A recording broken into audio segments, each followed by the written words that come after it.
So, you're the family scapegoat, huh? Lucky you. Well, me too. I've been the family scapegoat for over 50 years. And let me tell you a couple things that I've learned. See, in the animal kingdom, it's always the weaker ones that get picked on, like little Raven here. And they have to do that because it's a survival thing.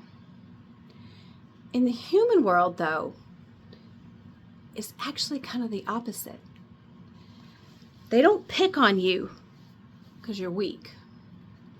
They're picking on you because you're strong. They're picking on you because they see something in you that they don't have. And they want to knock you down a couple of pegs so they can feel better about themselves. Growing up, that's what I was always told. Oh, they're just picking on you because you're jealous. It doesn't feel that way. And really, that's very dismissive to tell somebody that, so don't do that. But a lot of times it is true. It doesn't feel like it at the time, but it's often true.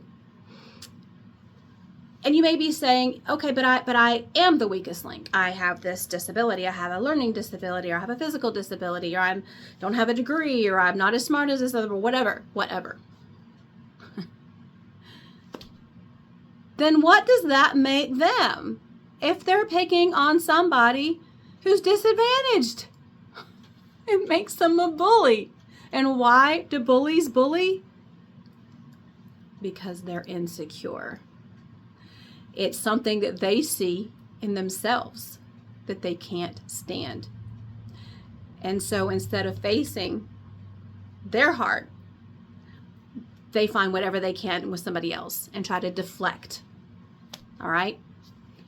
I'm going to tell you, I knew a guy in high school. His name was Garrett. And he told me a story about one day when he was younger and he was picking on a kid. And it was a bunch of boys and they were all picking on the same poor kid. And he said something really nasty to the kid. And the kid turns to him in front of everybody and says, you know, you're only picking on me because you feel insecure about yourself. And Garrett hauled off and hit him. When he told me this story, I said, Garrett, what on earth? Why did you do that? You know what he said?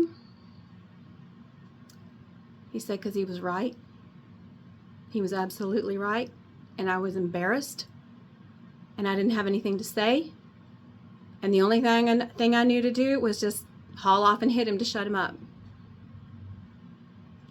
Now, true, the kid still got hit, which is a totally different subject and absolutely never okay. But my point is, that's why Garrett was picking on this poor disadvantaged kid. And let me tell you the impact that event had on him. He never picked on that kid again. Not only that, he didn't pick on anybody. And here it is years later, and he's still harboring that guilt and that shame. Probably that kid had long forgotten about him. So, the next time you're getting picked on by the rest of the flock, by the rest of the family, by the rest of the friend circle, by the rest of the people at work, by the rest of the people in the classroom, whatever it is, just remember, out of the abundance of the heart, the mouth speaks. That nastiness that they're spewing at you, they live with it 24/7. But you don't have to, unless you choose to.